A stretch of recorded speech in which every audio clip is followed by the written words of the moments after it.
Hoje foi um dia realmente histórico, queda na prata de mais de 26% em dólar, preço da prata US$ 84.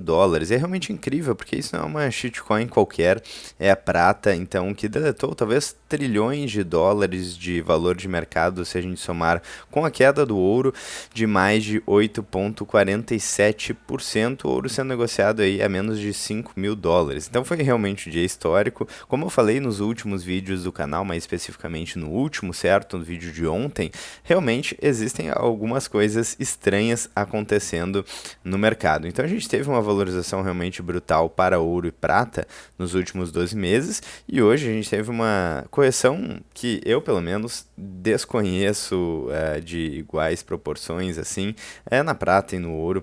Foi realmente uma correção histórica. Esse gráfico aqui parece um gráfico de Bitcoin alavancado, um negócio muito estranho realmente. E eu vi um post aí do Facuri, Otávio Facuri, falando sobre isso, porque qualquer ativo que se valoriza de forma exponencial corrige também, tem correções muito fortes. Isso acontece com o Bitcoin aqui, eu já mencionei várias vezes, o Bitcoin teve 80% de correção em dólar, 70% de correção em dólar em outros ciclos de bear market, e isso é relativamente normal, né? Esse ciclo que está mais lento e gradual, com uma valorização aqui de, entre aspas, apenas, vamos ver, apenas 600% de valorização em dólar, e aqui uma queda de apenas, entre aspas, novamente, 30% de valorização em dólar. Então isso para o Bitcoin é normal, porque é um ativo que aí desde 2016 se valorizou mais de 18.000% em dólar. Mas para metais realmente é um movimento extremamente atípico, certo? O da prata, o que chama mais atenção, foi o que mais valorizou. Eu me lembro que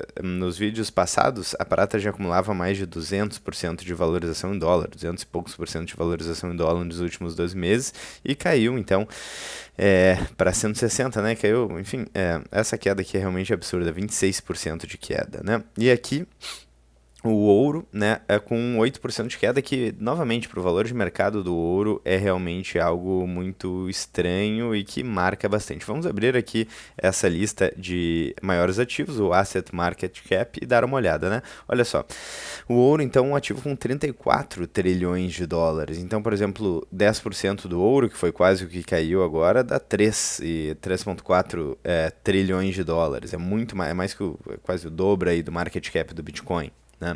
Então é realmente uma queda absurda. Prata também, que estava com market cap acima de 6 trilhões de dólares, agora está com market cap abaixo dos 5 trilhões de dólares. Aliás, abaixo dos 6 trilhões de dólares, né? 5,6 trilhões de dólares. Então a correção foi realmente brutal. Acho, aliás, até que eu posso atualizar aqui ainda, né? Então, o ouro aqui está atualizado, a prata até que eu acho que não atualizou ainda nesse site, foi uma queda realmente muito repentina. Aqui o Bitcoin, né, com 1,6 trilhões de dólares de market cap. Então, eu acho que um dos principais pontos aqui desse vídeo, talvez o primeiro que eu quero trazer, é o seguinte: quando falamos de bons ativos, historicamente, pensando no longo prazo, eles tendem a se valorizar se forem bons ativos, mas todo ativo que se valoriza de forma exponencial corrige também, certo? Não existe um ativo que vai infinitamente para cima, e por isso que eu alerto sobre o risco de comprar ativos no hype, quando todo mundo está falando sobre o assunto, quando todo mundo está ganancioso, e por isso é interessante utilizar algumas ferramentas como, por exemplo, o Fear and Greed Index, que eu acompanho aqui com vocês, um indicador de medo e ganância que para o Bitcoin está em 28, ou seja, mais medo do que ganância. E quando todo mundo está ganancioso, o que era o que estava acontecendo com prata e com ouro, tome cuidado, não significa que não seja um bom ativo, que no longo prazo a tese não faça sentido, mas você não deveria comprar ativos só porque todo mundo está comprando. Você deveria estudar bons ativos para se posicionar antes da manada. Né? Então é sobre isso que eu falo também com bastante frequência. É claro, o disclaimer clássico do canal, isso não é uma dica de investimentos, e seguindo aqui então, né?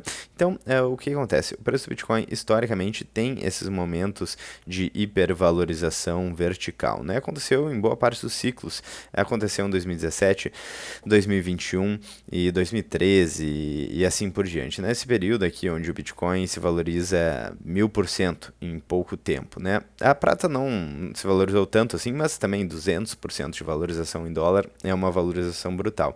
E é quase que inevitável passar por essas correções em um ativo que se valoriza tanto tão rápido. E aqui o post do Faca, né? Sempre que acontece um mercado, sempre que acontece com um mercado que sobe de forma parabólica, né? Aliás, sempre acontece com um mercado que sobe de forma parabólica, né? Então aconteceu aqui com o ouro e com a prata uma correção muito grande e isso acontece aí realmente de tempos em tempos com ativos que se valorizam muito, né? Nada sobe exponencialmente por tempo indeterminado, né? Então, o que realmente pode ter acontecido ali em termos de alta parabólica, né? Temos uma entrada tardia, alavancagem, narrativa macro dominante de fim do dólar, hiperinflação, que realmente está acontecendo, mas já está acontecendo há bastante tempo. Não necessariamente o fim do dólar para amanhã e uma hiperinflação, acho que isso ainda pode demorar algum bom tempo, certo? Porque quando a gente fala de trocas de moedas, isso pode demorar décadas ainda, né? Mas a gente fala sobre o enfraquecimento do dólar e a crise da dívida. A dívida nos Estados Unidos já passa de 38 trilhões de dólares e quando a gente vê a perda de poder de compra das moedas fiduciárias, por exemplo, elas vêm perdendo poder de compra ao longo do tempo. O dólar já perdeu mais de 97% do seu poder de compra desde 1913. Então o cenário é esse, só que ele acontece de forma lenta e gradual ao longo de vários anos, geralmente, né? E quando esses movimentos parabólicos acontecem, aí muita gente acaba entrando no hype e, né, participando dessas quedas de 20, 30%. E agora aqui outro post interessante agora do Bruno Perini, né, falando o seguinte, abre aspas, para quem chegou agora, saiba que quedas de 30 a 50% ou até mais são normais para o Bitcoin. E o maior desafio nunca foi comprar, foi ter convicção suficiente para não vender e continuar com aportes, mesmo quando tudo indicava que o mais sensato era sair. E aqui ele mostra, né, essas correções aqui no Bitcoin, aquela de 2017 de mais de 84% em dólar, depois de 50%, depois de 77%, 30%, 30% e agora na atual de 34%. Então, realmente, o mais difícil não é comprar, o mais difícil é entender o ativo suficientemente para fazer uma alocação correta e não se desesperar com uma queda, né? Uma queda pode ser uma promoção para quem entende que a tese faz sentido, né? Então, em relação ao Bitcoin, né, não parece ter acontecido ainda quebra estrutural, falha de adoção, evento sistêmico no Bitcoin, mas sim um excesso de confiança, uma alavancagem, uma narrativa de não cai mais, pelo menos até o momento, né? Falando sobre alguns cenários aqui, três cenários bastante possíveis aí de suporte. Então teríamos ali um suporte próximo da última máxima histórica do Bitcoin, do topo do último ciclo, ali na faixa dos 60 e poucos a 70 mil dólares, né? E outra possibilidade é simplesmente uma correção ali ainda na faixa dos 80 mil dólares e continuar com uma pernada de alta e o ciclo não ter acabado. Eu acho que um fator psicológico que eu já mencionei algumas vezes aqui no canal é o fato de que o Bitcoin seguia esses ciclos de 4 anos e esse padrão pode ter sido quebrado, porque cada vez menos o halving faz diferença do ponto de vista da oferta do Bitcoin. Em termos de política monetária, um acontecimento interessante aqui é a indicação do ex-diretor do Federal Reserve, o Kevin Warsh, né? Não sei muito bem como é que se pronuncia o sobrenome dele, para a presidência do Banco Central dos Estados Unidos. Então, e ele fez uma declaração sobre Bitcoin há algum tempo atrás, né?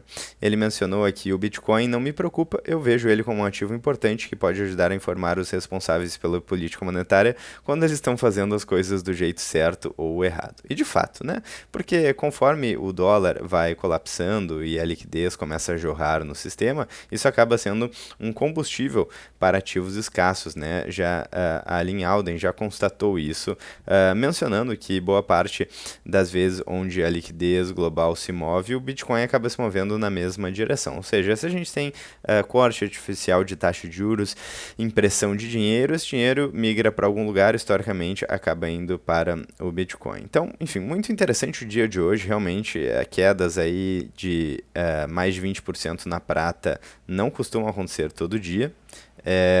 Realmente esse gráfico aqui dos últimos 12 meses é bizarro, né? A valorização exponencial com uma queda em linha reta aqui, né?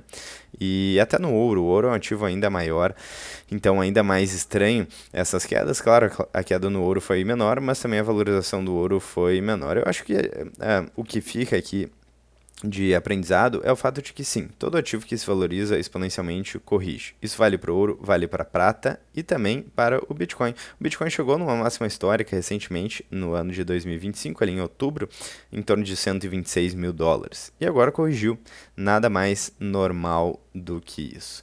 E, enfim, bastante volatilidade no mercado, né? Vamos ficar de olho aí em relação às novas políticas do Federal Reserve, se vai mudar alguma coisa ou não. Isso acaba impactando no curto e médio prazo o movimento dos mercados. No longo prazo, eu acho que a tese permanece a mesma. Moedas fiduciárias colapsando, dívida aumentando, temos uma bolha da dívida, só nos Estados Unidos mais de 38 trilhões de dólares, e aí a gente vai vendo as opções aí de ativos escassos nesse mundo de moedas fiduciárias em declínio, né? Bitcoin, ouro, pratas, bons ativos, boas ações e assim por diante. Bom, então é isso. No vídeo de hoje é um dia bastante interessante. Eu acho que ainda tem outros assuntos para abordar, mas vai ficar para um próximo vídeo para não me estender demais aqui. Vou ficando por aqui, espero que vocês tenham gostado.